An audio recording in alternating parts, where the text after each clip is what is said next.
Halo teman-teman, semuanya, kita berjumpa lagi di Maya Hermanto channel di YouTube ya. Saat ini kita mau berbicara tentang apa tuh fungsi tertawa ya. Judul dari video ini adalah "Tertawalah maka Anda akan sehat". Saudara sekalian, saya lupa nama orangnya ya, cuman saya ingat peristiwanya, tapi nama orangnya itu saya lupa.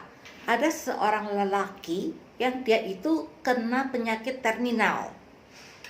Nah, dia sudah lama, sudah berbulan-bulan dirawat di rumah sakit dan tidak ada kemajuan.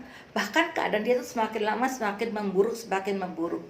Sampai akhirnya dokter mengatakan seperti ini, sudah nggak ada gunanya lagi kamu tinggal di rumah sakit, jadi kamu pulang aja ya.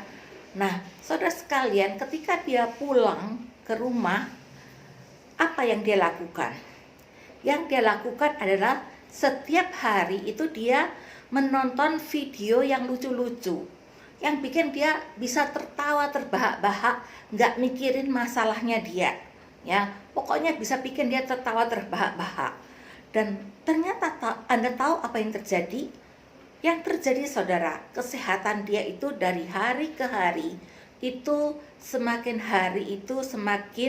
membaik ya, dan akhirnya sembuh 100%. Dokter sudah bilang umurmu tinggal beberapa minggu, pulang aja ke rumah. Tetapi kenyataannya karena dia banyak tertawa, dia banyak bergembira, ternyata dia akhirnya sembuh. Dan waktu sembuh dia mulai ambil kuliah kesehatan, dan kemudian dia mengadakan satu penelitian apa hubungannya hati yang gembira itu dengan kesehatan. Ternyata saudara sekalian, Tuhan itu sudah membuat tubuh kita ini untuk bisa menyembuhkan diri sendiri. Kalau kita itu bergembira, kalau kita itu bisa tertawa, maka tubuh itu bisa bekerja secara efektif untuk memperbaharui sistem tubuh yang ada itu ya. Nah, saudara sekalian, di dalam Amsal 17 ayat yang ke-22 dikatakan, hati yang gembira adalah obat yang manjur, tetapi semangat yang patah mengeringkan tulang. Saudara, hati yang gembira, waktu ayat ini ditulis belum ada penelitian medis ya. Ternyata setelah ada penelitian medis, ternyata memang ada hubungannya antara hati yang gembira itu dengan proses kesembuhan tubuh. Yang namanya proses kesembuhan tubuh di sini itu bukan hanya tubuh, tetapi proses kesembuhan di sini itu baik tubuh, baik pikiran, baik perasaan. Itu yang dimaksud ya. Nah, tapi saya mau ingatkan, tetapi semangat yang patah, apa itu semangat yang patah? Putus asa ya. Tetapi semangat yang patah itu mengeringkan tulang ya. Tulang itu lambang kekuatan. Kalau orang sudah patah semangat, orang sudah putus asa, itu maka kesehatannya itu akan drop. Bukan cuma kesehatannya, seluruhnya, pikiran, perasaan, kemauan, semuanya drop. Itu kalau orang itu semangatnya itu patah. Nah, sekarang ada satu pertanyaan, bagaimana kita itu bisa bergembira di tengah-tengah situasi yang buruk ya. Yang pertama, saudara harus tahu kenapa Anda harus bergembira. Saudara, saya mau kasih satu contoh ya, dari hidup saya sendiri. Saya sempat mengalami suatu masalah yang serius dengan kesehatan saya. Lalu apa yang saya lakukan? Yang saya lakukan adalah begini, Saya berkata kepada diri saya sendiri, saya harus gembira. Saya harus gembira. Kok saya nggak gembira, saya nggak bisa move on. Ya, lalu saya baca Alkitab, saya ayat-ayat yang memberikan pengharapan itu saya hafalkan, saya baca, saya doakan. Jadi saudara sekalian, kita ini supaya semangat itu tidak patah, walaupun menghadapi situasi yang mungkin tidak baik, itu kita itu harus memerintahkan diri sendiri itu untuk bergembira. Nah, lalu apa alasan untuk kita bergembira? Saudara sekalian, kalau di dalam hidup kita itu semua berjalan dengan baik, saya rasa otomatis kita akan bergembira, ya. Kalau pasangan baik, anak-anak cerdas-cerdas, baik-baik, keuangan baik, usaha baik, semua baik, maka kata saya itu nggak usah disuruh bergembira, sudah pasti gembira, ya. Tetapi kalau di situasi yang sulit, apalagi situasi yang seperti sekarang ini, bagaimana mungkin kita bergembira? Nah, saudara sekalian, saya mau bagikan satu tips. Untuk kita bisa bergembira, itu jangan ditentukan oleh situasi. Kalau situasi itu, saudara, dia akan selalu berubah baik dan buruk. Itu situasi, ya. Apalagi dalam keadaan saat ini, COVID ini. Ini bukan cuma masalah kesehatan, masalah ekonomi dan lain sebagainya. Lalu bagaimana kita bisa bergembira di tengah-tengah situasi yang tidak baik? Caranya satu, di dalam Mazmur 37 ayat yang keempat dikatakan seperti ini, bergembiralah karena Tuhan, maka Ia akan memberikan kepadamu apa yang diinginkan hatimu. Saya ulang, Mazmur 37 ayat 4, bergembiralah karena Tuhan, maka Ia akan memberikan kepadamu apa yang diinginkan hatimu. Saudara sekalian, bagaimana sih bergembira karena Tuhan tuh bagaimana? Prakteknya itu bagaimana? Saya mau kasih tahu saudara, ya.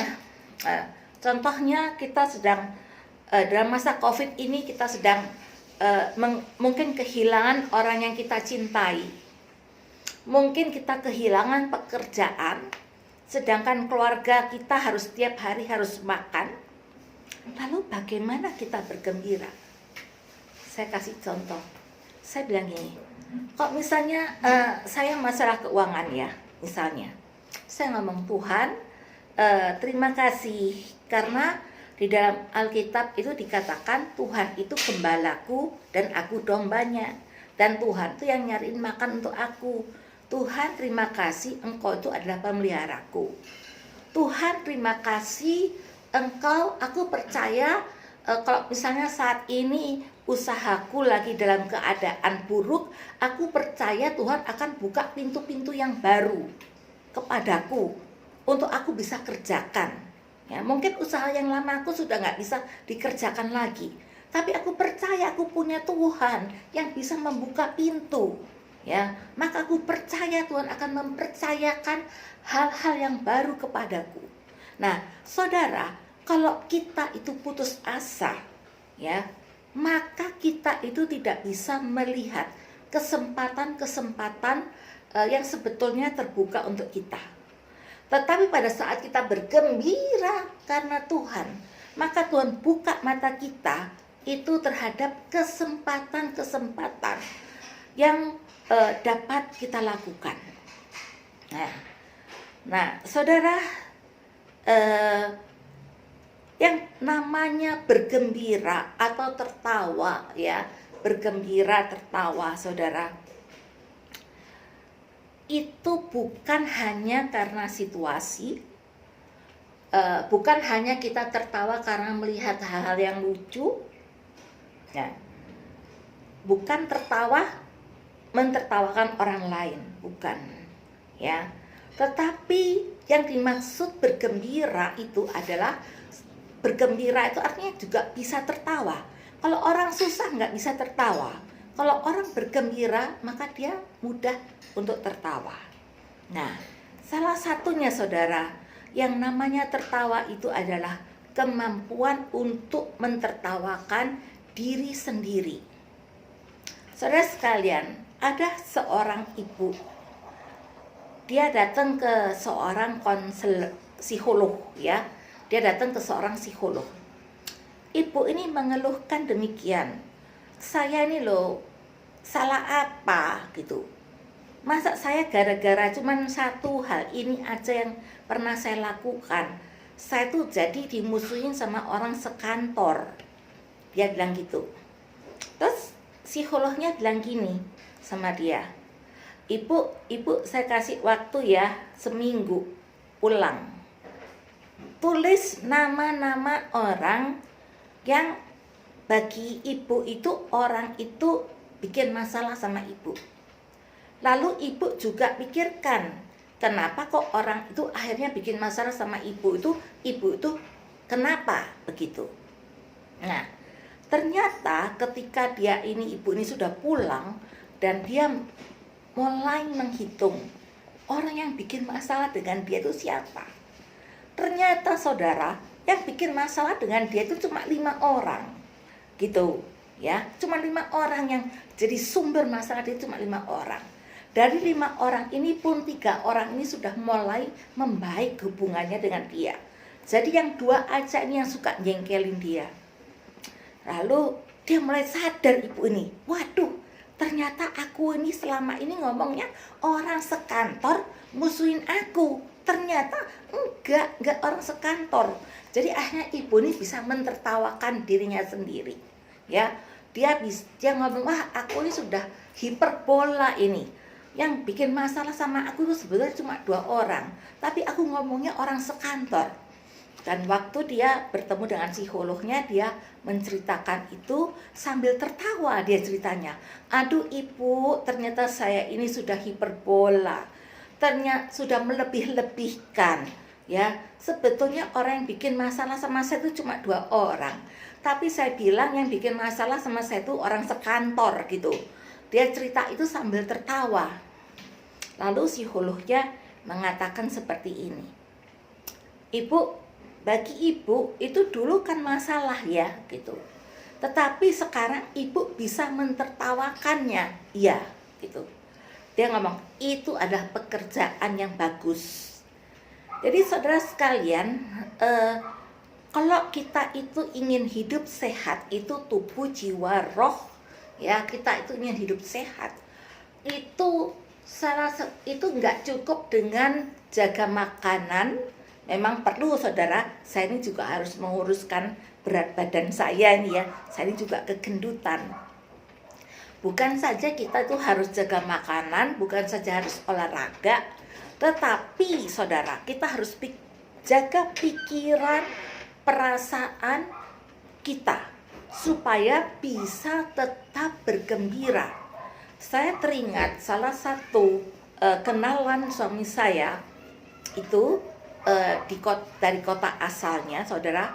Itu orang itu saudara memang kedudukannya di kantor, dia kedudukannya direktur ya.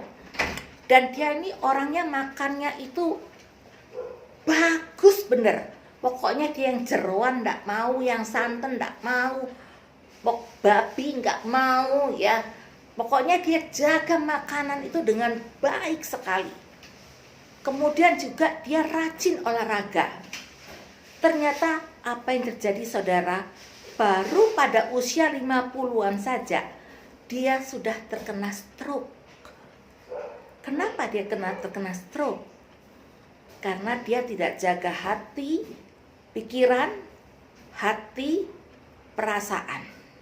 Ya, makanya di dalam Alkitab itu dikatakan demikian, jagalah hatimu dengan waspada, karena dari situlah muncul kehidupan. Jadi bagaimana hidup Anda itu, masa depan Anda, termasuk kesehatan Anda, itu tergantung bagaimana Anda menjaga hati untuk tetap bergembira karena Tuhan. Bergembira bukan karena situasi. Situasi saat ini itu seperti roller coaster, saya bilang. Ya, kalau Anda menaruh kegembiraan itu kepada situasi, ya Anda akan terbanting-banting. Ya, tetapi kalau Anda belajar, saudara, bergembira di dalam Tuhan, apapun situasi apapun, ada banyak hal, saudara, yang di luar kontrol kita.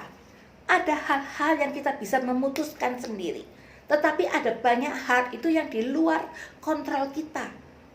Nah, lalu kita harus serahkan kepada siapa yang di luar kontrol kita? Ya, kepada Tuhan. Karena apa? Bagi Tuhan itu, segala sesuatunya itu ada di dalam kontrolnya Tuhan. Kalau Anda yakin hidup Anda ada dalam kontrolnya Tuhan, maka Anda tidak takut dan khawatir. Maka hati Anda akan menjadi tenang, ya. Dan ini memang membutuhkan satu latihan, ya saudara. Saya mengajarnya 1 kali, tapi mungkin Anda boleh menonton berkali-kali dan belajar, mulai praktek. Bagaimana bergembira karena Tuhan. Dan ingat janjinya, bergembira karena Tuhan. Terima kasih. Kalau Anda baca Alkitab, loh nih janji ini kayaknya untuk aku deh, gitu ya. Itu saudara nanti saudara lihat, loh benar ya, terjadi. Hal yang seperti itu sudah sering terjadi dalam kehidupan saya, ya. Bergembiralah karena Tuhan, maka Ia akan memberikan kepadamu apa yang diinginkan hatimu. Termasuk saudara, bisa mentertawakan diri sendiri. Saudara, kita ini sebagai manusia belum sempurna. Kita ini masih dalam tahap pemrosesan, ya, belum sempurna. Maka saudara, ada orang-orang, saya temui sampai saya heran. Ada orang-orang saudara yang memang masa lalunya itu kelam. Masa lalunya itu tidak baik, ya. Tetapi dia itu sudah datang kepada Tuhan, sudah minta ampun sama Tuhan, dan sudah tidak lagi melakukan perbuatan-perbuatan yang dia lakukan di masa lalu itu, ya. Tetapi yang saya herankan ada apa? Hidup dia itu terus-menerus hidup di dalam rasa tertuduh. Saya mau katakan, kita ini, ya, kalau kita pernah di masa lalu pernah berbuat kesalahan ataupun dosa dan kesalahan itu berbeda, ya saudara. Kalau kita di masa lalu itu kita ada kesalahan atau dosa, ya kita ngaku aja sama Tuhan, minta maaf sama Tuhan. Itu saya rasa itu sudah banyak dilakukan oleh kebanyakan orang yang percaya Tuhan, ya. Tetapi tidak cukup itu. Anda harus bisa mentertawakan masa lalu Anda. Saudara, belajar mentertawakan masa lalu Anda. Belajar mentertawakan kesalahan Anda. Belajar mentertawakan kegagalan Anda. Pokoknya hal-hal yang rasanya gak enak di masa lalu, itu kita mau belajar untuk bukan hanya minta ampun dan bertobat, tetapi juga belajar mentertawakan semua hal itu. Kita bilang, memang dulu sih aku bikin salah gitu, tetapi itu bukan batu sandungan bagiku, itu justru batu loncatan bagiku. Karena apa? Karena melalui belajar dari kesalahan itu, aku sekarang menjadi manusia yang lebih baik, ya. Saudara, ada 2 pernyataan yang saya kutip, ya, tentang mentertawakan diri sendiri, ya. Yang pertama itu saya ambil dari Bambang Pamungkas, ya, Bapak Bambang Pamungkas. Dia mengatakan demikian, hidup ini akan lebih indah. Saya ulangi, hidup ini akan lebih indah ketika kita sudah mampu mentertawakan diri sendiri. Artinya apa? Kalau Anda belum mampu mentertawakan diri sendiri, kegembiraan Anda itu belum di puncaknya. Ya, orang yang seperti saya ulangi lagi kata-kata Bambang Pamungkas, hidup ini akan lebih indah ketika kita sudah mampu mentertawakan diri sendiri. Lalu kemudian kutipan kedua saya ambil dari Cullen Hightower, ya. Cullen Hightower ini adalah tentara Amerika Serikat yang diterjunkan di Perang Dunia Kedua. Ya, saudara ingat Perang Dunia Kedua itu adalah perang yang sangat besar dan memakan banyak sekali jiwa. Ya. Nah, setelah Hightower ini pensiun, dia menjadi seorang penulis. Dan ini yang dia tulis. Dia bisa menulis ini karena apa? Karena dia mengamati, saudara. Dia mengamati dirinya sendiri, dia mengamati teman-temannya, dia mengamati orang-orang yang di sekelilingnya. Akhirnya dia membuat satu kesimpulan. Kesimpulannya apa? Dia berkata begini, mentertawakan kesalahan diri sendiri itu bisa memperpanjang usia. Ya. Tetapi mentertawakan orang lain itu justru memperpendek usia. Ya, saudara, saya ulangi lagi, mentertawakan kesalahan diri sendiri itu bisa memperpanjang usia, ya. Tetapi mentertawakan orang lain itu justru memperpendek usia. Apa sih mentertawakan orang lain itu? Gosip. Ya, gosip. Tukang gosip pasti itu tukang mentertawakan orang lain itu katanya umurnya akan pendek. Nah, saudara sekalian, saya memang sekarang membuat video tidak panjang-panjang. Saya membuat video itu pendek-pendek. Dan sebetulnya video saya ini saling berkaitan satu dengan yang lain, ya. Saudara, orang bisa mentertawakan dirinya sendiri yang di 2 video saya yang lalu yang sudah ada di YouTube juga. Satu, kalau dia tahu dirinya berarti. Judul videonya adalah hidup itu berarti.